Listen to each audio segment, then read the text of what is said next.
What's going on, YouTube? Welcome back to Aquarium Talk TV. It is 12:30 Friday, January 17th, and I'm bringing to you a Friday AM quick tip. Today's video quick tip help is going to be on nuisances in the aquarium, how to spot them, and what's the best time to do this. The best and easiest method that I have for you guys to spot and locate aquarium pests is at night. Take a good strong flashlight, like high-powered LED. I've heard rumors that if you use a red light, the pests are less likely to run and hide from the light. That's probably true, but I found that just a regular plain white LED light works well too. So, let me describe how you want to do this. It doesn't really matter what time of the day your lights go off. If you're the person who likes your lights on for 8 hours during the night and then they're off for the rest of the day, this should work for you too. So basically what you're going to do, let your tank lights go off like they normally would. Wait about an hour or so. Come back. Get yourself a good high-powered flashlight and take a peek at what's crawling around on your rocks and in your sand. You'd be very surprised at what comes out at night that you didn't even know was there. Some of it's good, some of it's bad. Just recently, I found that I have two what are called ball anemones. These guys are beautiful, beautiful things, and they're actually more in the mushroom family than they are an anemone. My understanding of them is they don't sting, but the ones that I have clear tentacles with white tips and very, very neon, almost filamented LED green specks all throughout them. They're beautiful things. I looked them up online. I found out that you could buy them. I found an orange one. It goes for about $70. So the fact that I had two that were in my live rock that just started to grow because the conditions are right made me feel pretty good. That's a beneficial thing I found. One of the non-beneficial things that I found when I first started my reef aquarium, and I wasn't quite sure what was what, I noticed this really weird looking, almost kind of looked like a flower with very long tentacles growing out of the rock. Didn't quite know what it was. I thought it was neat because, hey, everything about this hobby is pretty interesting.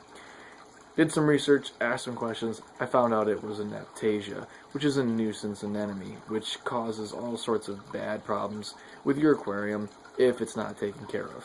So, like I said, there's good and there's bad. Some of the things you may expect to find, if you see a bunch of bugs crawling around on your rocks, don't be alarmed. This is normal, and it's also a good sign. Arthropods, copepods, things of that nature are going to reproduce naturally inside your aquarium. This is a good thing. Why? Well, they eat, waste. Detritus matter, they eat, if your coral is sick or dying, it'll eat the flesh off the coral. It only eats dying, decaying flesh. So it's important to know that these bugs that are crawling all over your rocks, they're not going after anything healthy and live. They don't do that. They're scavengers. They go after what's dead. So, that's a good thing to have. Something that you may see in your aquarium that's not such a good thing to have are bristleworms. Bristleworms, or fireworms, I guess you could call them. I think they're two different things, but let's just, I'm not really going to get into that. They look the same in my opinion. Basically what it is, it's a long worm. Some of them are bigger than others.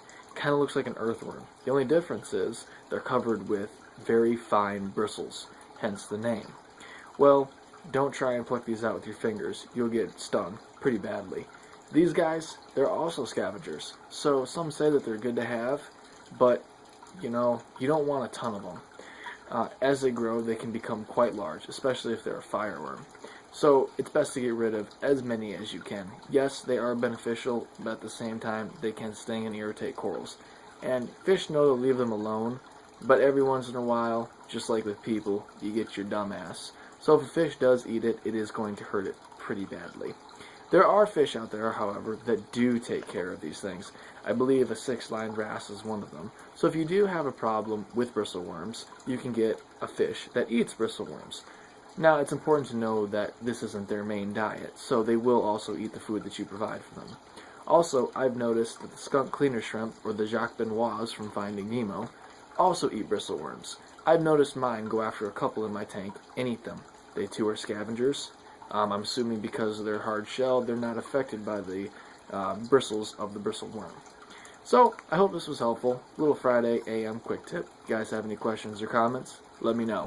And don't forget, hunt good and hunt often. It could be the difference between a healthy aquarium and dead coral. Take care, guys.